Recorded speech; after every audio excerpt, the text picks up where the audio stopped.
वहां लेके। नमस्कार, मैं हूं आशुतोष और आप देख रहे हैं पब्लिक फर्स्ट सर्वदा भारतीय। 24 अप्रैल ये तारीख बेहद महत्वपूर्ण है, खासतौर पर देवी के भक्तों के लिए। आज ही के दिन देवी पीताम्बरा माई का दतिया में प्रकटोत्सव मनाया जाता है और इसे लेकर जोर शोर से तैयारियां भी चल रही हैं। हम आपको पहले वो तस्वीरें दिखाते हैं किस तरह से दतिया में पूरी की पूरी जो दतिया नगरी है वो पीताम्बरा माई की जो प्रकटोत्सव की तैयारी में पूरी तरह से लीन हो चुकी है। और सभी और आप दृश्य देख सकते हैं कि माँ पीताम्बरा के आपको दृश्य हम आप दिखाएंगे। आप देख सकते हैं किस तरह से पीताम्बरा माई को लेकर यहाँ पर जोर शोर से तैयारी चल रही है। और इन्हीं महत्वपूर्ण पहलुओं पर और माँ पीताम्बरा बगलामुखी माई से संबंधित तमाम जो पौराणिक महत्व है, जो पूजन है, जो तमाम उनके बारे में जानकारी है, हम चर्चा करेंगे प्रसिद्ध ज्योतिषाचार्य पंडित विनोद गौतम जी से। पंडित जी, सबसे पहले आपका बहुत बहुत स्वागत है। पंडित जी, 24 अप्रैल को एक महत्वपूर्ण दिवस है और दतिया जो कि मध्य प्रदेश का एक महत्वपूर्ण ज़िला है, वहाँ पर अब कहा जा सकता है कि दतिया का जो नाम है पूरी तरह से माँ पीताम्बरा के नाम के साथ ही जुड़ा हुआ है और माँ पीताम्बरा की नगरी है। 24 अप्रैल को माँ पीताम्बरा का प्रकटोत्सव मनाया जा रहा है। हम सबसे पहले जानना चाहेंगे माँ के इस स्वरूप के बारे में, माँ की महिमा के बारे में और माँ के ये जो स्वरूप हैं उनके पूरा का पूरा जो इतिहास है, पौराणिकता है, वो कैसे आपके शब्दों के जरिए हम समझना चाहेंगे। चूँकि माता जी का प्रकटोत्सव मनाया जा रहा है और ये बहुत ही चूँकि एक ऐसा ही समय क्षण होता है कि चूँकि ये माता बहुत ही तांत्रिक देवी हैं और इनके अगर प्रादुर्भाव और पौराणिक महत्व के बारे में समझें तो इनका जो प्रादुर्भाव हुआ था वो चूँकि ये तांत्रिक माता हैं, शत्रु से निश्चित तौर पर विजय दिलाने वाली होती हैं। शत्रु हंता के रूप में इनका प्रादुर्भाव हुआ था। तो ऐसे में माँ दुर्गा जी के द्वारा जब ये युद्ध की स्थितियां चल रही थी और माता जी का जब युद्ध चल रहा था दानवों से, उस समय पर माता जी ने का ये 10 महाविद्याओं का प्रादुर्भाव हुआ था। शिवदूती से लेकर के इनको शिव जी के विशेष 10 महाविद्याओं के रूप में भी इनको जाना जाता है, जो पार्वती जी के रूप में प्रकट हुई थी और पार्वती जी के ही अंश मानी गई हैं। ऐसे में अगर इनके पौराणिक स्थान को अगर माना जाए तो शास्त्रों के अनुसार अतलम तलम वितलम सुतलम तलातलम महातलम रसातलम पाताल मध्य, ऐसे जो सप्त सरोवर हैं, सप्त सागर हैं, उनके मध्य में माता जी का आसन जो ऐसे जो रत्न जड़ित रत्नों से, हीरे, पन्ना, पुखराज इत्यादि रत्नों से, मणियों से जड़ा हुआ समुद्र के बीच में, शब्द समुद्र के बीच में इनका जो इनको स्थान प्राप्त हुआ है। और अगर अन्य कालांतर में अगर बात करें तो इनके प्रादुर्भाव के लिए जगह में अगर देखा जाए तो यहाँ पर नलखेड़ा में इनका जो प्रादुर्भाव हुआ, भगवान कृष्ण जी स्वयं उनको यहाँ पर विजयी मुद्रा के लिए लेकर के आए। और इसके पश्चात जो दतिया स्थान है जहाँ पर आज ये भागीरथी कार्य हो रहा है, तो ऐसी जगह पर जो ये स्थितियाँ निर्मित हुई हैं, जहाँ पर इनका कैसे प्रादुर्भाव हुआ, कैसे स्थितियाँ बनी, तो इसमें जो राजघराने के शत्रुजीत बुंदेला राजा थे वहाँ के दतिया के, तो उनके द्वारा ये अभी इसका जो निर्माण कार्य है या अन्य जो उस वहाँ पर जो देखा जाए कि पुनरुद्धार का जो कार्य है, तो उस स्थान का कि में जो है तो एक भव्यता लाने का कार्य उनके द्वारा 1935 ईस्वी में किया गया। उसके पूर्व लगभग देखा जाए तो एक ऐसे सन्यासी द्वारा वहाँ पर उनकी स्थापना की गई थी। उनकी जो पीठ की स्थापना है, जो दतिया पीठ में जो माँ बगलामुखी देवी का धाम है, तो वहाँ पर जो स्थापना की गई थी वो उनके स्वामी जी महाराज के नाम से जो प्रसिद्ध थे तांत्रिक महाराज, उनके द्वारा वहाँ पर बगलामुखी माता जी की स्थापना की गई थी। साथ में वहाँ पर जो प्रसिद्ध माता बगलामुखी जी को सिद्ध करने वाले शिव और शक्ति का जो स्वरूप था, वहाँ पर जो शिव जी का जो स्थान है और भगवान का भोलेनाथ का भी एक विशेष स्थान है, क्योंकि वहाँ पर उनके ही जो भक्ति के रूप में उन्होंने शत्रुजीत, उनका नाम भी पड़ा था वहाँ के राजा का, जो शत्रुजीत, क्योंकि शत्रुओं से जीत दिलाने वाली, शत्रुओं से विजय दिलाने वाली, इसलिए उनको नाम शत्रुजीत रखा गया। और वो बहुत माता के अनन्य भक्त थे। ऐसे में कालांतर में वहाँ स्वामी जी महाराज जी द्वारा वहाँ पीठ की स्थापना की गई और वहाँ का महत्व का जितना वर्णन किया जाए, वहाँ पर स्वामी जी ने स्वयं अपने कर कमलों से अद्वितीय उस स्थान को बता दिया, क्योंकि वो अद्वितीय स्थान है। वहाँ पर धूमावती माता भी विराजमान कर दी, जो उन्होंने स्वयं अपनी शक्ति के द्वारा माता जी को बुलाया। और ऐसा देखा जाए वहाँ की तो जो कथाएं हैं उनको तो देखा जाए तो अभी ऐसी एक कथा का वर्णन भी मिलता है कि 1965 ईस्वी में जब चीन का युद्ध हुआ था और जब ये भारत पर आक्रमण कर दिया था चीन ने, तो उस समय पर के तत्कालीन प्रधानमंत्री जवाहरलाल नेहरू जी द्वारा किसी संत के कहने पर कि आप दतिया पीठ में स्वामी जी महाराज से मुलाकात करें, तो उस समय पर उन्होंने आकर के और स्वामी जी महाराज से मुलाकात की। और वहाँ पर जो उस मुलाकात में उन्होंने जब प्रस्ताव रखा कि 51 कुंडी यज्ञ और विशेष विशिष्ट ब्राह्मणों के द्वारा, जो तांत्रिक ब्राह्मण हैं हमारे शिष्यों के द्वारा ये सब किए जाएंगे, और इसके पश्चात जब मुख्य यजमान के रूप में स्वयं भारत के प्रधानमंत्री वहाँ पर यज्ञ करने पहुँचे और 9वें दिन जिस समय पूर्ण आहुति हो रही थी, उस समय संयुक्त राष्ट्र संघ के द्वारा युद्ध रोकने का वहाँ यहाँ पर तत्काल सूचना प्राप्त हो गई। और जिस दिन विसर्जन जवारों का हो रहा था, शक्ति का विसर्जन हो रहा था और 51 कुंडी यज्ञ का जिस दिन विसर्जन हो रहा था, उस दिन चीन ने अपनी सेनाएं वापस ले ली। तो ये है माता जी की महत्व, प्रादुर्भाव, और उनकी तो बहुत सारी ऐसी अनेक जो तो वो हैं जिनके ऊपर उन्होंने कृपा की है। तो वो कभी किसी भी प्रकार से धन धान्य सुख संतति इत्यादि की किसी प्रकार से उनको कमी नहीं रही है। लेकिन आज पंडित जी आपका हमें सानिध्य प्राप्त है, तो हम आज सब कुछ जानना चाहेंगे। और आपने जिस 10 महाविद्या का यहाँ पर उच्चारण किया, उनका जिक्र किया, हम आरंभ यहीं से करना चाहेंगे कि माता का जो स्वरूप है, जिसे बगलामुखी कहते हैं, 10 महाविद्या में उनका क्या स्थान है और कैसे उनका प्रादुर्भाव होता है, कैसे माता बगलामुखी का नाम जो है वो स्फुटित होता है। गौरी पद्मा सची मेधा सावित्री विजया देवसेना त्वया स्वाहा मातरो लोक मात्रा धृष्टि पुष्टि तथा तुष्टि आत्मना कुल देवता। इस प्रकार से जो हमारी जो ये देवियां हैं, जो काली है, दुर्गा है, छिन्नमस्ता है, मातंगी है, इस प्रकार से हमारी जो ये 8वीं देवी है इत्यादि, जो हमारी 10 महाविद्याओं में जो हमारी 8वीं कुल की देवी है, ये विद्याएं हैं। चूंकि ये इतना अतुलित बल है इनमें, और चूंकि इनका जो डिपार्टमेंट है वो राज्य योग और राज सत्ता देने वाला, राज सुख देने वाला और 10वें स्थान को पुष्ट करने वाला, साथ ही शत्रु हंता के रूप में इनका विशेष तौर पर प्रादुर्भाव हुआ है।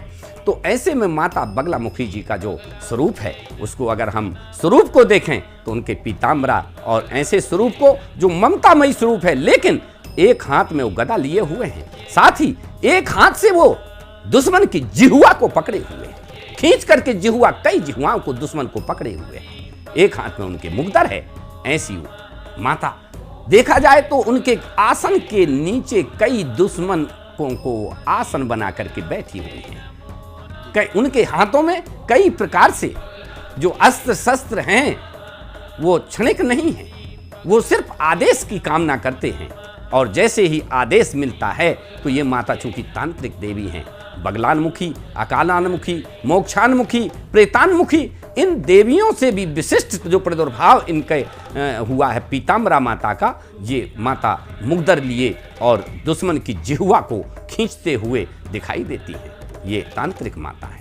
तांत्रिक देवी होने के कारण इनका जो प्रभाव है वो तांत्रिक है, इनकी जो पूजा पद्धति है वो भी तांत्रिक है। और वहाँ पर अगर पीठ की जो स्थापना है वो स्वयं तांत्रिक महाराज जो स्वामी जी महाराज हैं उनके द्वारा की गई है। तो ऐसे में साक्षात वो वहाँ पर विराजमान हैं, उनका एक प्रादुर्भाव नहीं कह सकते हैं, ये नहीं कह सकते हैं कि वहाँ पीठ धूमावती माता जी का भी पीठ उनको लेकर के भी स्वामी जी महाराज आए हैं।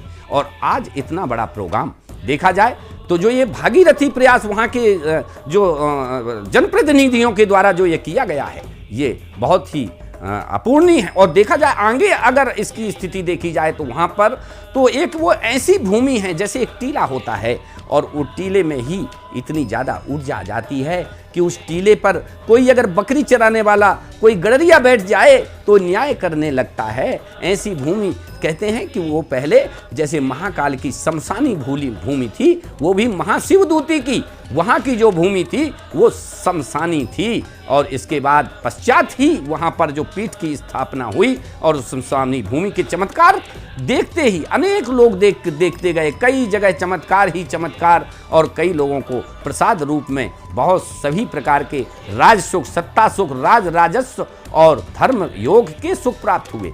तो ऐसे ही ये धर्म योग के सुख प्राप्त नहीं होते हैं। इसमें कई प्रकार के कई जन्मों का अगर आपको पुण्य फल की प्राप्ति है तभी आप ऐसे भागीरथी प्रयास भी कर सकते हैं। माताजी का भक्त बनने के लिए आपकी भक्ति में जितनी शक्ति होगी आपको उतना ही प्रतिफल प्राप्त होगा। बहुत ही महत्वपूर्ण बात आपने यहाँ पे रखी है पंडित जी। आपके जरिए हम ये भी समझना चाहेंगे कि माँ बगलामुखी को, जैसे कि आपने कहा कि शत्रुनाशनी, क्योंकि जब भी हम माँ बगलामुखी का आह्वान करते हैं, जिक्र करते हैं, चर्चा करते हैं तो उसके साथ एक शत्रु शब्द कि शत्रु का नाश करने वाली माँ है। तो ये रहस्य को हम समझना चाहेंगे आपके जरिए। जी, माता जी का क्योंकि रहस्य न जानामि गुणनाम रूपान लज्जा नेतम कर्मथसी।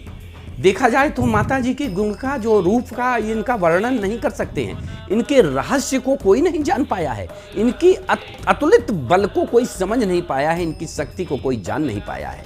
फिर भी देखा जाए तो माता जी का जो रूप है, स्वरूप है, वो सौम्य है, परंतु उनके जो कार्य हैं वो शत्रुहंता वाले हैं। अर्थात कहीं पर भी किसी भी प्रकार का कोई शत्रुगत प्रभाव है, अगर आपका शत्रुओं से आप विजय प्राप्त करना चाहते हैं तो माँ बगलामुखी जी कृपा करती हैं। माँ बगलामुखी जी शत्रु की जिह्वा को खींच लेती हैं, जुहिया किले बुद्धि को भ्रष्ट कर देती हैं, बुद्धि विनाशय, बुद्धि को विनाशित कर देती हैं। और देखा जाए तो माता जी अगर वो भक्त है, अपने भक्त को किसी भी प्रकार की कोई कमी नहीं रहती, शत्रु भय नहीं रहता, किसी प्रकार का डर, भय, रोग, शोक इत्यादि उनके पास, उनके जो भक्त हैं उनके पास तक नहीं आता है। ऐसे में माता जी की जो कृपा प्राप्ति करने के लिए श्रद्धा भक्ति की आवश्यकता है। जैसी आपकी श्रद्धा होगी, जैसी आपकी भक्ति में जितनी शक्ति होगी, आपको उतना ही प्रतिफल प्राप्त होगा। माता जी को विशेष तौर पर किसी अन्य पूजा या अन्य स्तुतियों के द्वारा प्रसन्न नहीं किया जा सकता, क्योंकि माता जी के लिए शांति बहुत आवश्यक है, शांति बहुत आवश्यक है। और उनके लिए अगर उनके आप दर्शन भी करना चाहते हैं तो चूँकि ये महाविद्याएँ हैं, इनको आप नियमानुसार किसी गुरु के सन्निध में जाकर के और उनका मंत्र सिद्धि के लिए पहले मंत्र दीक्षा लेनी पड़ेगी और इसके पश्चात ही माता जी का आप आवाहन, पूजन और उनकी सिद्धता प्राप्त करें। अन्यथा अगर आप ऐसे टीवी प्रोग्राम को देख करके या अन्य माता जी के प्रोग्राम देख करके और उनके मंत्र का अगर आपने थोड़ा सा भी प्रयोग कर दिया तो स्थिति विध्वंसक हो सकती है। तो गलत उच्चारण, गलत प्रयोग और किसी भी प्रकार के गलत हाव भाव और इनसे माता जी रुष्ट हो जाती हैं। तो जो माता जी का जो प्रभाव है वो शत्रुहंता का है। तो ऐसे में उनको सिर्फ आदेश की आवश्यकता होती है और जैसे ही भक्त के द्वारा आदेश प्राप्त होता है वो शत्रु की जिह्वा खींच लेती है। बिल्कुल, शत्रु का नाश करती हैं। और जिस साधना का आपने जिक्र किया है कि बगलामुखी पीठ में साधक साधनाएं करते हैं, हमने वहाँ पर देखा है किस तरह से काफ़ी किसी भी उम्र के, मतलब उसमें युवा भी रहते हैं, बच्चे भी रहते हैं, बुजुर्ग भी रहते हैं, वो निरंतर साधना में लीन रहते हैं। इस साधना के रहस्य को भी हम आपके जरिए समझना चाहेंगे पंडित जी। देखिए, जहाँ पर ऊर्जाएं व्याप्त होती हैं, क्योंकि वहाँ पर एक टीला है, आपको पूर्व में बताया कि वहाँ सर्वप्रथम एक शमशान, एक बहुत बड़ा शमशान था, जैसे कि महाकाल शमशान है। वहाँ पर ऐसे कई टीले हैं जहाँ पर ऊर्जाओं की अधिकतर वृद्धि होती है और इसी प्रकार से वहाँ पर जो स्थान है वहाँ पर ऊर्जाएं प्राप्त होती हैं। व्यक्ति अपने आप को इन संसारिक बंधनों से मुक्त मानता है और वहाँ पर इतनी शांति के साथ में जब वो माता जी के साथ जुड़ना चाहता है तो वहाँ पर वहाँ की जो ऊर्जाएं हैं जो वहाँ पर व्याप्त हैं वो सहायता करती हैं और साधक के मन में भोग इत्यादि जो व्याकुलता है, लोभ मोह इत्यादि से उसको मुक्त कर देती है। देखा जाए तो धर्म कर्म इत्यादि से संबंधित जो उनकी स्थिति है वो जागृत हो जाती है उनके जो चक्र हैं वो वहाँ पर जागृत हो जाते हैं। तो साधक के जो चक्र अगर जागृत होते हैं, जितने भी चक्र होते हैं, तो उन चक्रों में अगर आज्ञा चक्र जागृत हुआ तो माता जी की आज्ञा के स्वरूप वो आगे बढ़ जाता है। और साधक ये सोचता है कि जो मैं कर रहा हूँ ये सब उनकी ही कृपा है, जो वो करा रही हैं, वो जो मैं कर रहा हूँ वो सब जो है तो ये शक्ति करा रही है। तो ऐसी जो शक्ति है वो माँ पीताम्बरा वहाँ पर विराजी हुई हैं और साधक वहाँ पर साधना करते हैं। कई साधकों को अभीष्ट फल सिद्धि की प्राप्ति होती है, लेकिन जो निश्चल भावना से जाते हैं तो निश्चित तौर पर उनकी सभी प्रकार की मनोकामनाएं पूरी होती हैं। शक्तिपीठ में साधकों का विशेष महत्व रहता है, वो साधनाएं करते हैं, लेकिन क्या जो आम जो गृहिणी हैं या आम जो लोग हैं, जो गृहस्थ हैं, वो माता जी की कृपा का पात्र कैसे बन सकते हैं अगर वो साधना नहीं कर सकते हैं? तो जी, बहुत अच्छा प्रश्न है आशुतोष जी। देखा जाए तो ये एक सर्वविदित सभी के लिए जन कल्याण के लिए ये प्रश्न है। जब राजे महाराजे युद्धादि के डर से, हारने के डर से और माता जी का साधना और उनकी सिद्धि प्राप्त करने के लिए जब मंत्र जाप का प्रयोग करते थे, हवन इत्यादि का करते थे, तो उस समय पर संपूर्ण जनता जनार्दन उनका साथ देती थी और वहाँ पर वो हवन में शामिल होती थी, पूजा भंडारे में शामिल होती थी। जैसे अभी आज ये अभी जो आज से ये जो प्रोग्राम चल रहा है और 24 तारीख को जो प्रकटोत्सव मनाया जाना है उनका, अष्टमी शुक्ल पक्ष के दिन, तो ऐसे समय पर जो ऊर्जा व्याप्त हो जाती है और वहाँ पर जो सभी लोग मिलजुल करके और जब ऊर्जाएं अपनी ओर आकर्षित करते हैं तो वहाँ पर अमृत वर्षा होने लगती है। तो फलस्वरूप जब गृहिणियाँ अपने घर में भी माता जी के, चूँकि उनके मंत्र में ही इतना वाइब्रेशन है, उनकी ध्यान में ही इतना वाइब्रेशन, उनकी ध्यान शक्ति, मंत्र शक्ति और हवन शक्ति के द्वारा आप उनके उस शक्ति को अपने बस में कर सकते हैं, उन माता जी की आप कृपा प्राप्त कर सकते हैं। तो ऐसे में घरों में, परिवार में जो महिलाएं हैं वो भी मंत्र शक्ति के द्वारा और अपने इस हवन शक्ति के द्वारा, और साथ में ही अगर इन दोनों शक्तियों से आप वांछित हो रहे हैं तो ध्यान शक्ति के द्वारा माता जी का आप ध्यान लगाएं। माता जी की आप कोई भी एक प्रतिमा का आप सामने रखें और उसको ये देखें कि लगभग वो 5 फुट की दूरी पर आपके रखी हो, लेकिन ध्यान भी और माता जी का किसी भी प्रकार का ध्यान हो, मंत्र हो, हवन हो, किसी भी प्रकार का आप बिना किसी भी गुरु की दीक्षा के, जिसको मंत्र दीक्षा हो, उसके पश्चात लेकर के ही आपको ये हवन, ध्यान और जाप का कार्य करना है। तो अब सरल साधारण में भी गृहिणी अपने घर में माता जी की मूर्ति का ध्यान कर सकती हैं। हालांकि जो हमारी ये तांत्रिक देवियां हैं, इनकी जो मूर्तियां हैं, इनको अगर रखना है तो उसकी साधना आवश्यक है। जैसे हाथी पालने के लिए तो सभी लोग इच्छुक होते हैं, लेकिन उसका भोजन कराना बहुत ही मुश्किल होता है। तो इसी प्रकार से ये एक बहुत बड़ी शक्ति है और इस शक्ति को तो आप अपने घर में आमंत्रित कर लेंगे, लेकिन उसके अनुसार इसकी खुराक देना जरूरी होती है। खुराक का आशय है उसके लिए पूजा पाठ और आध्यात्मिक की शक्ति आपके द्वारा जो आपकी भक्ति है वो उस शक्ति को, आवाहित शक्ति का पालन पोषण करती है। लेकिन अगर आवाहित शक्ति का पालन पोषण आपकी भक्ति के द्वारा नहीं किया तो विध्वंसक स्थितियां उत्पन्न हो सकती हैं। यानी कि काफ़ी सावधानी बरतनी चाहिए, लेकिन अगर कोई सेवा भाव करता है, पूजा पाठ करता है, उसमें कोई आपत्ति नहीं है किसी प्रकार की। पंडित जी, ये भी आपसे समझना चाहेंगे कि बगलामुखी माई का कलयुग में विशेष महत्व किस प्रकार से, क्योंकि हालांकि माँ के तो सभी स्वरूपों की पूजा होती है, सभी स्वरूपों की साधना होती है, लेकिन बगलामुखी माई का विशेष तौर पर, और हम देख भी रहे हैं कि विश्व भर में खासतौर पर राजनेता हों या कोई बड़े व्यापारी हों, बड़े बड़े कहा जा सकता है किसी भी कोई मिशन पे जाने से पहले माँ की पूजा करते हैं, अर्चना करते हैं। तो क्या विशेष महत्व है इस कलयुग के परिदृश्य में? आशुतोष जी, देखा जाए तो माता जी का जो स्वरूप है वो और उनकी जो कार्य है और उनकी जो शक्तियाँ हैं वो चूँकि जिस दिशा में है वो उस दिशा की ज़रूरत सभी को पड़ती है। कहीं ना कहीं शत्रु से विजय प्राप्त करने की इच्छा सभी की होती है, सभी के शत्रु उत्पन्न हो जाते हैं और इन शत्रुओं का दमन करने वाली एकमात्र माता हैं माता पीताम्बरा जी।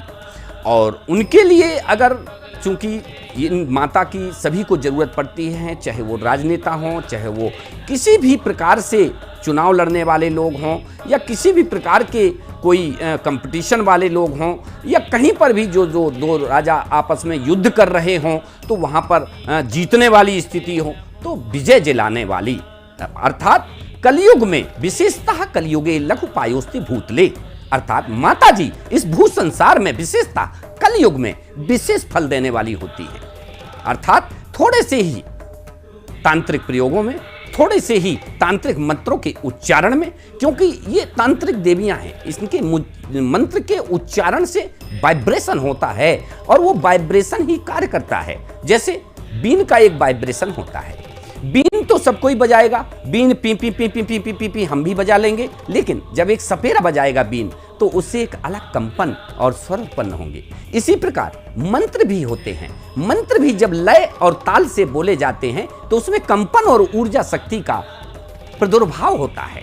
जैसे गाना है, कोई लय और ताल से जब गाया जाता है तो वो विश्व प्रसिद्ध हो जाता है। अगर वो गाना लय ताल से ना गाया जाए तो कोई सुनने वाला नहीं होता है। इसी प्रकार मंत्र में लय ताल आवश्यक है। आपकी जितनी लय ताल सही होगी, मंत्र में उतना ही कंप्रेशन और साथ ही वाइब्रेशन और ऊर्जा शक्ति का प्रादुर्भाव उतनी ही गति से, तेजी से होगा, और वही कंपन ऊर्जा शक्ति जो आपके चारों तरफ व्याप्ति होगी वो आपको विजय दिलाएगी। और माता जी कई बार ऐसा होता है कि जो अच्छे बड़े बड़े साधक हैं उनके सामने प्रकट हो जाती हैं और कहती हैं कि बताओ तुमको, तुम्हारी क्या इच्छा है, तुमको क्या चाहिए।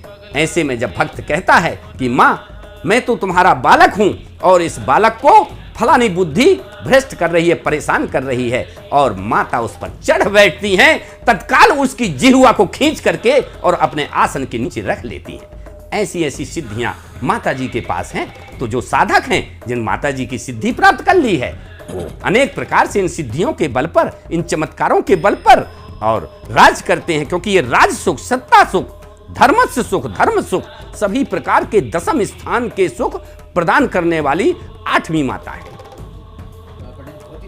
जानकारी आप यहाँ दे रहे हैं, और हम ये भी अब समझना चाहेंगे कि जिस तरह से आपने बताया कि माँ की पूजा साधना में सावधानी बरतनी चाहिए, क्योंकि माँ है और मंत्रों का इसमें विशेष महत्व रहता है, इसलिए उच्चारण संबंधी भी ज्ञान गुरुजी के जरिए हासिल करना चाहिए। जब गुरु का यहाँ पर जिक्र आ रहा है तो दतिया पीठ के जो गुरुदेव हैं, स्वामी जी हैं, उन्होंने किस प्रकार की साधना करके इतनी महत्वपूर्ण सिद्धि हासिल की, और न केवल सिद्धि हासिल की बल्कि आम लोगों के लिए भी माँ की स्थापना दतिया जैसे महत्वपूर्ण स्थान पे की। तो हम ये भी आपके जरिए समझना चाहेंगे। जी, देखा जाए ये इतिहास है दतिया शहर का, अगर देखा जाए तो इसका जो वर्णन है, ये स्वामी जी महाराज जो तांत्रिक महाराज के नाम से प्रसिद्ध हुए, उनके द्वारा राजा जो शत्रुजीत सिंह बुंदेला जी के द्वारा ये इसकी स्थापना 1935 ईस्वी में की गई थी। और उनके जो गुरु थे, वो जिन्होंने उनका नाम सत्यजीत रखा था, उनके बारे में कहा जाता है कि वो बचपन के ही सन्यासी थे और वहाँ पर वो शमशानिक भूमि में आकर के और तपोरत हो गए थे। वहाँ पर उन्होंने एक शिव जी का मंदिर का, शिव जी के स्थान का निर्माण किया, और जी, जिनको बनमंडलेश्वर बोलते हैं।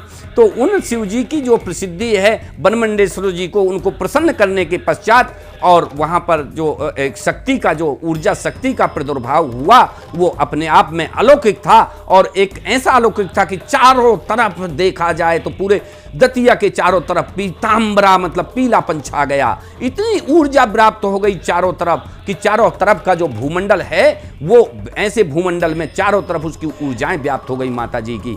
फिर किसी प्रकार से कहते हैं कि स्वामी जी ने अपने हाथ में जल लेकर के उनकी शांति 3 बार मंत्र पढ़ करके, और वहां पर जो माता धूमावती जी का जो है तो प्रादुर्भाव हुआ, क्योंकि अब वो इतना उजाला दतिया में फैल गया था, इतना पीलापन आ गया था, जैसे आप अभी टीवी स्क्रीन में देख रहे हैं कि ऐसे पीलापन वहां पर पूरी दतिया में चारों तरफ उनके आकार स्वरूप का छा गया था।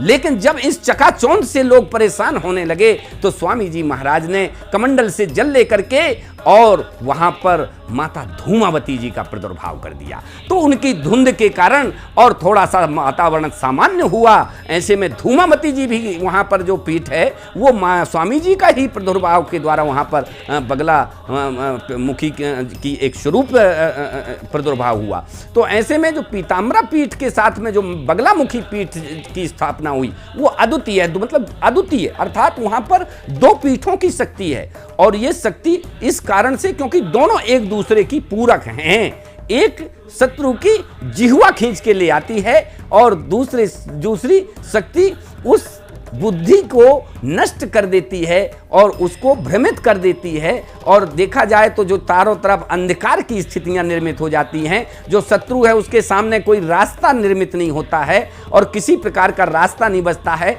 तो वो शून्य की स्थिति में आकर के और शत्रु नष्ट हो जाता है। ऐसे कई किस्से राजाओं महाराजाओं के द्वारा माता पीताम्बरा जी के सुने हैं। और चूंकि शत्रुओं से विजय प्राप्ति के द्वारा ही राजा शत्रुजीत नाम पड़ा उनका, तो ऐसा वहाँ पर दतिया का वहाँ पर जो इतिहास है ये रहा है। और आज देखिए कि वहाँ पर कितना अच्छा एक भागीरथी जो प्रयास हो रहा है ये एक अद्वितीय है। वहाँ पर ऐसे पुण्य के कार्य बहुत कम लोग कर पाते हैं, और जब तक नहीं कर पाते हैं जब ही कर पाते हैं जब उनके मन में ऐसे धार्मिक कार्यों की अंदर से इच्छा प्रकट होती है। और जो धर्मस्व को जानने वाले होते हैं वही ये सब कार्य कर पाते हैं। अन्यथा तो आज देखा जाए तो न जाने कितने अकर्मताओं ने हमारे धर्म को रीढ़ की हक को नष्ट किया, कई प्रकार से हमारे इस धर्म को परिवर्तन किया। लेकिन आज ये इतिहास जो हमारे सामने हमारे एक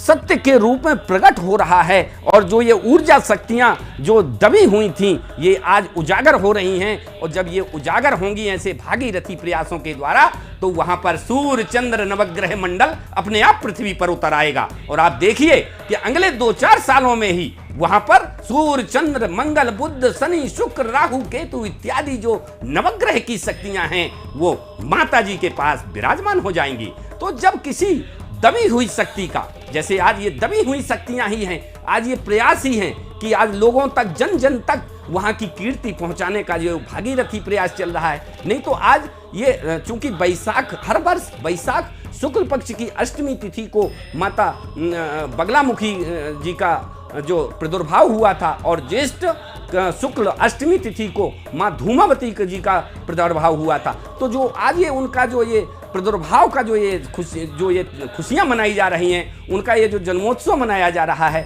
उनका ये जो उनके लिए जो ये सत्यता आ रही है। आप देखिए कि जनता उमड़ रही है। मैं देख रहा हूँ आपके इसमें कि चारों तरफ से जनता उमड़ रही है। जनप्रतिनिधि ऐसे पूजा पाठ इत्यादि में लीन हैं और भक्ति भाव के साथ में श्रद्धा विश्वास के साथ में माता जी की शरण में है। तो ये माता जी का जागृत रूप है। और ये माता जी जब जागृत हुई हैं तो निश्चित तौर पर वहां पर सभी शक्तियां अपने आप आ जाएंगी और सारे नवग्रह वहां की पृथ्वी पर अपने आप विराजमान हो जाएंगे। आप देखिए कि पंडित जी, लेकिन ये बात भी तो बेहद अहम है कि क्या वजह रही कि आज़ादी के बाद भी जो हमारे कई जो धार्मिक स्थल हैं हम लगातार देख रहे हैं। हमने अयोध्या का देखा किस तरह से आज़ादी के बाद भी दशकों तक जो है रामलला टेंट में रहे। हमने ये भी देखा कि ज्ञानवापी का असली जो इतिहास है, जो मूल इतिहास है, वो हमसे दूर रखा गया आज़ादी के बाद भी। और अब जो छन छन के जो जानकारी सामने आ रही बेहद चौंकाने वाली है। श्री कृष्ण जो है जन्मस्थली है मथुरा की, वो हम देखते हैं, उसके बारे में अब जो पढ़ने को मिल रहा है वो हैरान कर देता है कि चलिए ठीक है, जब मुगल काल में ऐसा हुआ होगा, अंग्रेजों के काल में हुआ होगा, लेकिन जब भारत आज़ाद हो गया और हमारी खुद की सरकारें बन गई, उसके बावजूद भी इतने महत्वपूर्ण इतिहास को हमको कहीं ना कहीं हमें जलील किया गया, हमको अपमानित किया गया। और वो उस इतिहास को अब देख रहे हैं, पढ़ रहे हैं तो जो है रोंगटे खड़े हो जाते हैं। अब यही सवाल उठता है कि आज दतिया जैसे महत्वपूर्ण जो धार्मिक स्थल है जिसके बारे में आपने जो व्याख्या किया, जो व्याख्यान किया, उनके महत्व के बारे में जानकारी दी है, आपके शब्दों के बारे में के जरिए जब हम समझ पा रहे हैं, तो ये जिज्ञासा मन में उत्पन्न हो रही है कि आखिर क्या वजह रही जितना महत्वपूर्ण जो साधना स्थल है, जिसके जरिए हजारों लाखों करोड़ों लोग जो हैं वो ऊर्जा प्राप्त कर सकते हैं, अपना जीवन सफल बना सकते हैं, इसका उतने स्तर पर अब अब तक उतने स्तर पर जो है उसका प्रकटीकरण नहीं हो सका। दतिया जो है पहले डकैतों की नगरी के तौर पे जानी जाती थी, बीहड़ के तौर पे जानी जाती थी। अब अलबत्ता यहाँ पर जिस तरह से हम देख रहे हैं भक्तों का, श्रद्धालुओं का जमावड़ा देख रहे हैं, बड़े बड़े राजनेता यहाँ पर एयर स्ट्रिप बन गई है बड़ी। वहाँ पे निश्चित तौर पे कहा जा सकता है कि वहाँ के जो जनप्रतिनिधि हैं, जिस समय जो डॉक्टर नरोत्तम मिश्रा मध्य प्रदेश के गृह मंत्री हैं, काफ़ी कुछ वहाँ पर उन्होंने कार्य किया है। आप एक बतौर धर्मगुरु कैसे देखते हैं?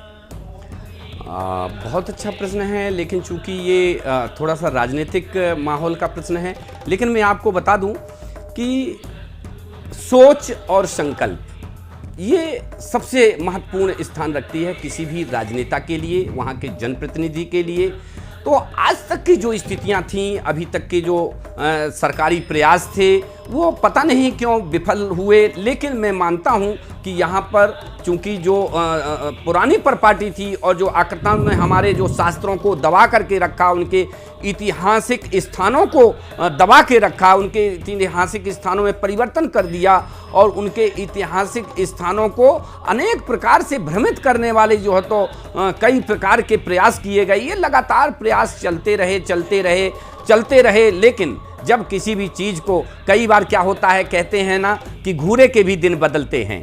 तो जैसे ही जब सोच बदली और वहाँ के जनप्रतिनिधि और जब भी कोई धार्मिक धर्मस्व बेता इस विषय में वहाँ का जब कोई प्रतिनिधित्व करने आता है, तो वहाँ की सोच और संकल्प शक्ति बदल जाती है। तो जैसे ही देखा जाए तो दतिया में जनप्रतिनिधि के रूप में माननीय नरोत्तम मिश्रा जी का वहाँ पर पदार्पण हुआ, ये सोच और संकल्प वहाँ पर सभी जनमानस में वृद्धि हो गई और ऊर्जा शक्ति जो वहाँ पर व्याप्त थी वो जागृत हो गई।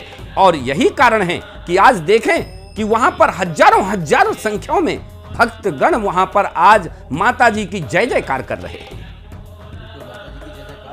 और आपको बता दें कि दतिया में प्रकटोत्सव की तैयारियां बिल्कुल जोर शोर से चल रही है। 23 और 24 अप्रैल को यहां पर बड़ा कार्यक्रम रखा गया है।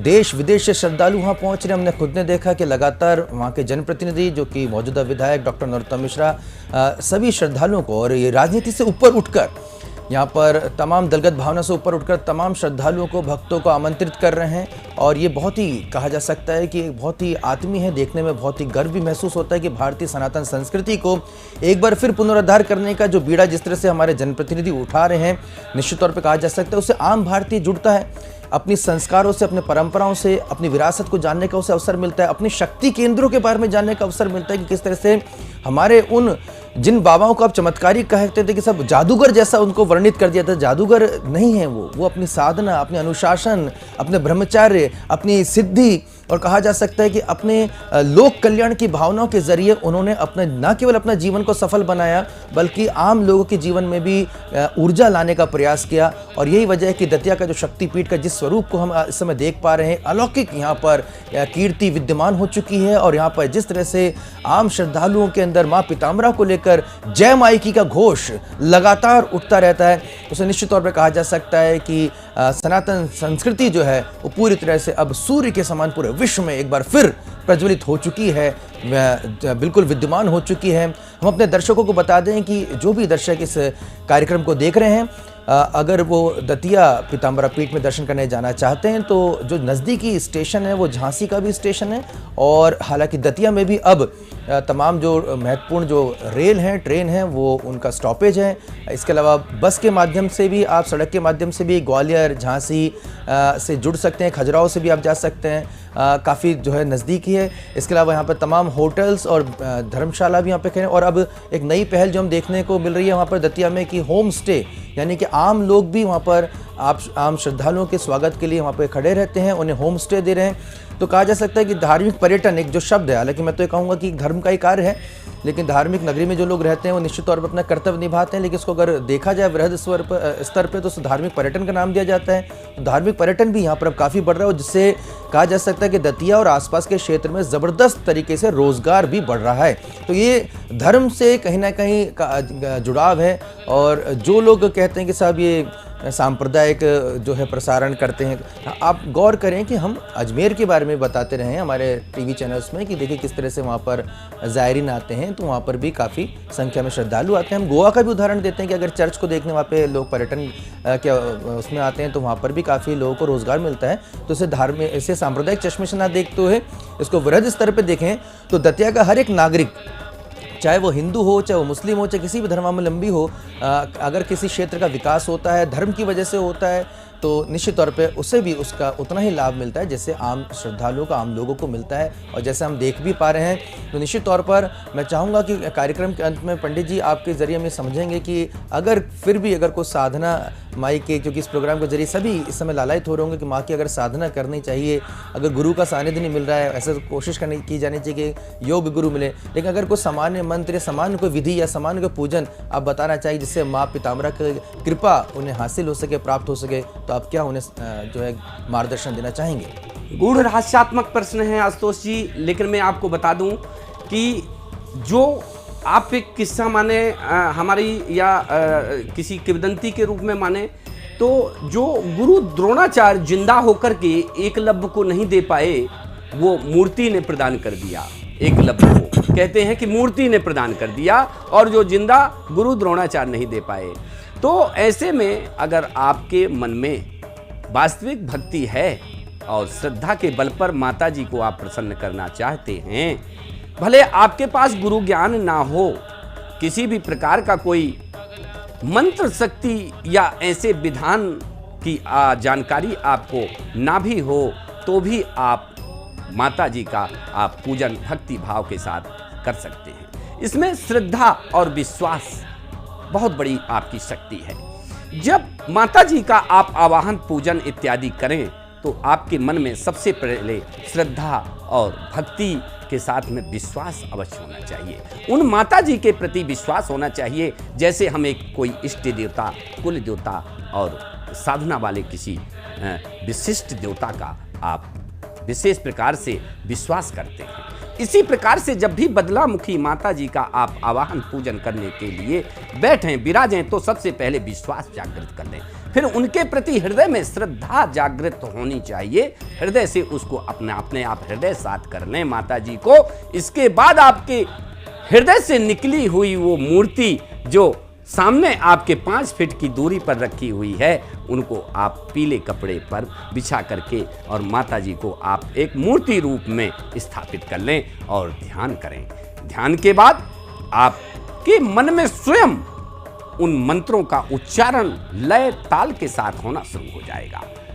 अपने अंदर से ही आपको ऐसे ध्यान से ही ऊर्जा जागृत हो जाएगी, और जब मंत्र आप जपेंगे तो उसके वाइब्रेशन से आपके चारों तरफ सुरक्षात्मक जो चक्र है वो स्थापित हो जाएगा। हालांकि ये विशेष लगातार और समय के अनुसार ये स्थिति में आप पहुंचेंगे, लेकिन श्रद्धा और विश्वास है और जो ये शक्ति की भक्ति प्राप्त करने की जो आपकी चेष्टा है वो अगर आपकी मजबूत है तो आप बिना गुरु के ही अपने स्वयं के बल पर ज्ञान प्राप्त करके और श्रद्धा के बल पर, विश्वास के बल पर और अपनी भक्ति के बल पर, मीराबाई जी ने तो विष का प्याला भी पी लिया था और वो भी अमृत के समान उनको फल दे गया था। तो न जानामि गुणवान रूपान लज्जा ने लता पंतादि कंचे वो बत्तर देता नहीं मम। आप निष्ठुर भाव से ही जो है तो वहां पर माता जी से जुड़ सकते हैं। ये तांत्रिक देवियां हैं, ये थोड़े से में ही प्रसन्न हो जाती हैं। तो ऐसे में माता जी की विशिष्ट कृपा प्राप्ति करने के लिए आप उनसे जुड़ जाएं। सबसे पहले आप उनकी साधना करें, उनकी मूर्ति को आप हृदय से उत्पन्न करें, अपने हृदय साथ करें, पहले उनके ऊपर विश्वास करें, श्रद्धा और विश्वास के बाद उनको हृदय साथ करें और उन मूर्ति को आप स्थापित करने के पश्चात उनके मंत्र जाप करें। और मंत्र अगर उनका तांत्रिक नहीं भी बनता है तो आप हिंदी, अंग्रेजी, उर्दू, मराठी किसी भी भाषा में जो तो माता जी का ध्यान भी आप करें, स्मरण करें, आप उससे ही माता जी सब समझ जाती हैं। उनको कुछ अलग से दिखाने की आवश्यकता नहीं है। हम उनको क्या चमत्कार दिखाएंगे, और चमत्कार तो कोई देवता या देवी दिखाता नहीं है, वो चमत्कार नहीं करता, वो सिर्फ कृपा करता है। और जब आपके ऊपर माता जी की कृपा होगी तो आपकी उस कृपा शक्ति से आप दूसरों के ऊपर भी खुशहाली ला सकेंगे, उनके भी आप दुख दर्द दूर कर देंगे, क्योंकि आपने इतनी ओरा शक्ति बन चुकी है आपके अंदर, माता जी की उतनी शक्ति का प्रादुर्भाव हो गया है। तो निश्चित तौर पर माता जी की कृपा शक्ति प्राप्त करने के लिए आप घर बैठे ही आप सूक्ष्म रूप से पूजा करें, तो आपको निश्चित तौर पर भले सूक्ष्म रूप से ही आपको कोई कृपा प्राप्त हो, लेकिन प्राप्त होगी, और माता जी की सूक्ष्म कृपा ही बहुत बड़ी कृपा कहलाती है। बहुत बड़ी कृपा है। हमारे साथ पंडित जी मनोज गोस्वामी हमारे संवाददाता दतिया से जुड़ चुके हैं। मनोज जी, किस तरह का आप वहाँ पर माहौल देख रहे हैं? काफ़ी तैयारियों में आप भी जुटे हुए हैं, और दतिया का इस समय स्वरूप कैसा दिखाई दे रहा है?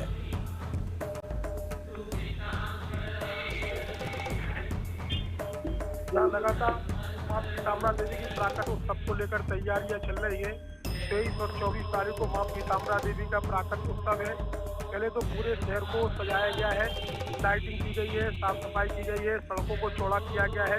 पिछली बार भी जो 4 मई को माँ का प्राकट उत्सव था, उस समय भी शहर को पूरी तरीके से सजाया गया था, लेकिन इस बार विशेष रूप से सजाया जा रहा है। और जगह जगह पोस्टर, बैनर, जो समर्थक है, भाई के जो भक्त हैं, उन्होंने चारों तरफ खंभों पर अपने अपने फूलों से पोस्टर लगा दिए। साथ ही मंदिर में फूल बंगला जो मथुरा के कारीगर है फूलों के, उस फूलों से माँ को सजाया जा रहा है, वहाँ के पूरे मंदिर को सजाया जा रहा है। आपको बता दें 23 तारीख को माँ पीताम्बरा देवी का जो दीप उत्सव होना है, जो प्राकट उत्सव की रात्रि में, तो लगभग लाखों की संख्या में श्रद्धालु देश विदेश से आएंगे, दीपदान कार्यक्रम करेंगे।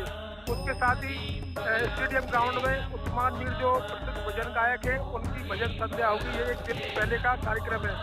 दूसरे दिन सुबह से ही माँ की पूजा अर्चना होगी, विधि विधान से गर्भगृह में पूजा अर्चना होगी, और विशेष जो मंत्रोच्चार है माई के, उनके लगभग 108 पटेलों द्वारा मंत्रोच्चार होगा, और बंगलामुखी की साधना होगी।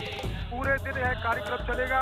शाम को 5 बजे रथ यात्रा का कार्यक्रम है, जिसमें प्रदेश के मुख्यमंत्री शिवराज सिंह चौहान, डॉक्टर नरोत्तम मिश्र जी, जिनके सानिध्य में ये कार्यक्रम हो रहा है, और राजस्थान की पूर्व मुख्यमंत्री वसुंधरा राजे जी यहाँ हुई, और कई अतिथि देश विदेश से यहाँ आने की संभावना है। तो 5 बजे माँ गर्भगृह से माँ को लाया जाएगा। एक विशेष रस्सी है जो केरल से मंगवाई गई है, उस रस्सी का पूजन गर्भगृह में होगा। वो रस्सी के साथ बाहर माँ का आह्वान करते हुए गर्भगृह के पुजारी जाएंगे, और उस रस्सी को रथ में बांधा जाएगा। फिर रथ यात्रा शुरू होगी। और यहाँ की मान्यता है, जो भी माँ के उस दिन दर्शन करता है उन्हें फल प्राप्त होता है। बहुत ही शुभ कार्य है, और माँ का पुण्य प्रताप होता है। तो यह कार्यक्रम की तैयारी चल रही है। जैसे ही रथ यात्रा समापन होगी तो स्टेडियम ग्राउंड में फिर भजन संध्या का कार्यक्रम है। श्रद्धालु जो दूर होता है वो सोचता है कि अरे काफ़ी भीड़ होगी, कैसे मैं वहाँ पर मुझे धर्मशाला मिलेगी, होटल मिलेगा, मैं अपने परिवार के साथ जाऊंगा तो किस तरह की व्यवस्थाएं रहेंगी। तो आपके जरिए में समझना चाहेंगे कि दतिया में किस तरह की व्यवस्था है, क्योंकि लाखों की तादाद में श्रद्धालु वहाँ पहुंचेंगे। यहाँ पिछली बार लगभग 5 लाख की संख्या में श्रद्धालु पहुंचे थे। अब इस बार 10 लाख श्रद्धालुओं की पहुंचने की संभावना है। आपको बता दें, जैसे उज्जैन में यात्रा होती है, जगन्नाथपुरी में यात्रा होती है, वहाँ होटलों के और अन्य जगह के रेट डबल हो जाते हैं। लेकिन दतिया में सब उल्टा है। यहाँ के होटल फ्री है, वाटकाएं फ्री है, और जितने भी रुकने के संसाधन है सभी फ्री है। और भोजन के लिए यात्रियों को, दर्शनार्थियों को मंडी प्रांगण में भंडारा है। लगभग 10 लाख लोगों के भोजन की व्यवस्था वहाँ की गई है। तो उत्साहित है, या सब कुछ फ्री है, केवल आना है और माई के दर्शन प्राप्त करना है, पुण्य लाभ प्राप्त करना है। आप बहुत ही बड़ी बात आप बता रहे हैं हमें यहाँ पर, हमारे दर्शकों को, कि किस तरह से यहाँ पर आम श्रद्धालुओं की पूरी तरह से निःशुल्क व्यवस्था है। पूरी तरीके से निःशुल्क व्यवस्था है, सुरक्षा के पूरे प्रबंध है, और कोविड-19 के तहत भी यहाँ प्रचार किया जा रहा है। मास्क भी लगाए हुए लोग यहाँ मिलेंगे आपको। तो आज से ही हम देख रहे हैं कि यहाँ के होटलों में श्रद्धालु देश विदेश से रुकना शुरू हो गए हैं, और पूजा पाठ और तैयारियों का क्रम अभी भी जारी है। जी मनोज जी, आपसे समझना चाहेंगे कि इस बार आपने कहा कि बहुत ही विशेष ये अवसर है, लेकिन आप चूंकि दतिया के ही आप निवासी हैं और मंदिर से भी जुड़े हुए हैं हमारे संवाददाता होने के साथ साथ भी, तो आपसे समझना चाहेंगे कि पिछले कुछ समय से अगर 5 या 10 साल का अरसा ले लें तो दतिया में किस तरह के परिवर्तन आपने अनुभव किए, किस तरह से परिवर्तित हुआ है, क्योंकि अब ये विश्व स्तर पर ये पूरा का पूरा दतिया महोत्सव या प्राकट्य महोत्सव की गूंज सुनाई देने लगी है। से पहले की बात करें तो दतिया क्षेत्र, चंबल का क्षेत्र, बुंदेलखंड का क्षेत्र है, यहाँ क्राइम राज चलता था। आप ही लोग हम लोगों से सनसनीखेज खबरें मांगते थे, लेकिन मनोज गोस्वामी जी से हमारा संपर्क शायद इतना ही है, क्योंकि लेकिन उन्होंने बहुत महत्वपूर्ण जानकारी हमें दे दी है यहाँ पर कि तमाम जो श्रद्धालु, मनोज जी आप जुड़ चुके हैं मुझसे?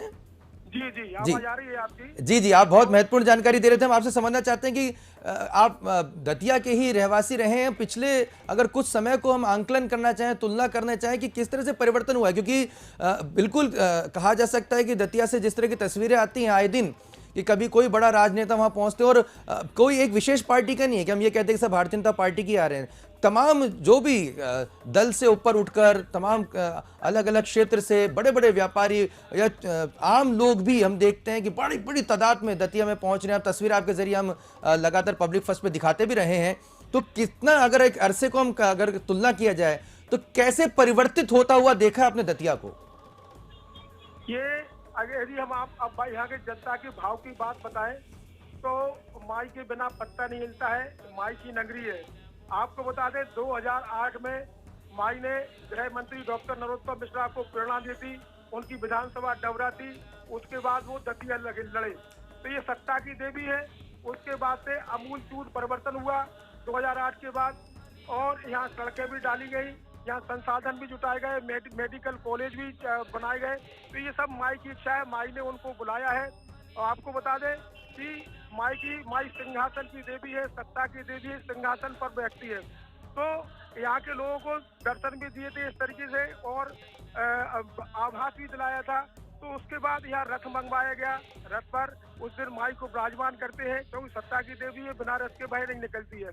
तो उन्हीं की कृपा है, उन्हीं की प्रेरणा है कि माननीय नरोत्तम मिश्रा जी को ये प्रेरणा मिली, वो दतिया आए। और आप अब देखो 2008 के पहले जो क्राइम की दतिया थी, आज धर्म की दतिया हो गई। यहाँ लोग धर्म की खबरें मांगते हैं, संस्कृति की खबरें मांगते हैं। यहाँ कथा का वाचन भी होता है, यहाँ पार्थिव शिवलिंग का कार्यक्रम होता है लगातार। यदि एक कार्यक्रम खत्म होता है तो दूसरा विशाल कार्यक्रम शुरू हो जाता है, उसकी तैयारियां शुरू हो जाती है। पूरा शहर धार्मिक वातावरण है और दतिया को मिनी वृंदावन भी कहते हैं। तो हर गली में यहाँ मंदिर है और हर शहर में मंदिर है, और यहाँ रतनगढ़ माता का मंदिर है, उनावाला जी मंदिर है, ऐसे तमाम दार्शनिक स्थल है। तो सभी को देखने के लिए आते हैं, लेकिन जो विशेष है, जिनको विशेष कृपा प्राप्त करनी होती है, जो शत्रु से पीड़ा रहता है, वो माँ बगलामुखी के समक्ष पहुँचता है, अपनी प्रार्थना करता है और उनकी प्रार्थना माँ पूरी करती है। और माँ का प्राकट उत्सव तो ऐसा है कि वो साक्षात ऐसी मानता है कि वो साक्षात आती है और भक्तों पर कृपा करती है। तो उस दिन भीड़ भी देखने लायक होती है, जो दृश्य होता है। तो तमाम आपने रथ यात्राएं देखी होंगी, लेकिन उससे कम नहीं है। रथ यात्रा के मामले भी अब दतिया नंबर 1 बन चुका है। जी, कहा जा सकता है कि श्रद्धा और पूरी तरह से आपने जिस तरह से कहा मिनी वृंदावन बन चुका है, और जहां धर्म की स्थापना होती है तो वहां पे अपराध तो निश्चित तौर पर कम हो ही जाते हैं, जैसे कि आप बता ही रहे हैं। एक अंतिम प्रश्न मैं आपसे और लेना चाहूँगा मनोज जी, क्योंकि काफ़ी संख्या में श्रद्धालु मौजूद हैं, दर्शन व्यवस्था कैसी है? क्या सामान्य तौर पर आम जो श्रद्धालु पहुँच रहे हैं उन्हें आराम से दर्शन हो रहे हैं? किस तरह की व्यवस्थाएँ की गई हैं? यहाँ भीड़ भाड़ रहती है, बहुत ज़्यादा दर्शनार्थी आते हैं, तो उनके लिए अलग से रेलिंग लगाई गई है और सुरक्षा व्यवस्था के तमाम प्रबंध हैं। तो कतार में लगकर माँ के पास लोग पहुँचते हैं, माँ की खिड़की पर दर्शन करते हैं, अपनी प्रार्थना करते हैं, किसी को भी कोई असुविधा नहीं होती है। यहाँ तमाम ट्रेनें रुकती है, आवागमन के साधन सीधे सीधे है, रोडें यहाँ बहुत अच्छी है। तो किसी भी दर्शनार्थी को किसी तरह की कोई व्यवस्था नहीं है। अभी जो हमने आपको बताया कि फ्री होटल, फ्री धर्मशाला, फ्री बाटका है, तो उसके लिए ऑनलाइन प्रक्रिया कर दी गई है, नंबर फ्लैश कर दिया गया है। तो उसके माध्यम से लोग अपने अपने होटल, धर्मशाला, जो जहाँ जैसा रुकना चाहता है उस तरीके की व्यवस्था यहाँ सरल तरीके से कर दी गई है। बहुत बहुत धन्यवाद मनोज जी इतनी महत्वपूर्ण जानकारी के लिए, और लगातार आपसे हम प्रकटोत्सव को लेकर जानकारी लेते रहेंगे, तस्वीरें आपके जरिए हम अपने दर्शकों तक पहुंचाते रहेंगे। आपने महत्वपूर्ण जानकारी दी, आपका बहुत बहुत धन्यवाद। पंडित विनोद गौतम जी, आपको भी मैं धन्यवाद देना चाहूँगा, क्योंकि आपने पूरा जो महत्व है माँ बगलामुखी का, और तमाम जो दर्शक इस समय माँ बगलामुखी के भक्ति रस से इस समय सराबोर हो चुके होंगे, और कहीं ना कहीं सभी की इस समय इच्छा होगी, मनोकामना होगी कि कैसे माँ के दर्शन कर पाएँ। तो हम अपने दर्शकों को बता दें कि पब्लिक फर्स्ट के जरिए हम कोशिश करेंगे कि आपको लगातार माँ के प्रकटोत्सव को लेकर जो ताज़ा अपडेट हैं, सीधी तस्वीरें हैं, तमाम जो जानकारियाँ हैं वो आप तक पहुँचाते रहें। आप देखते रहे पब्लिक फर्स्ट। पंडित जी, आपका बहुत बहुत धन्यवाद, बहुत बहुत शुक्रिया। तो पब्लिक फर्स्ट के इस खास प्रोग्राम में फिलहाल इतना ही, लेकिन खबरों का सिलसिला पब्लिक फर्स्ट पर लगातार जारी है। देखते रहिए पब्लिक फर्स्ट, सर्वदा भारतीय।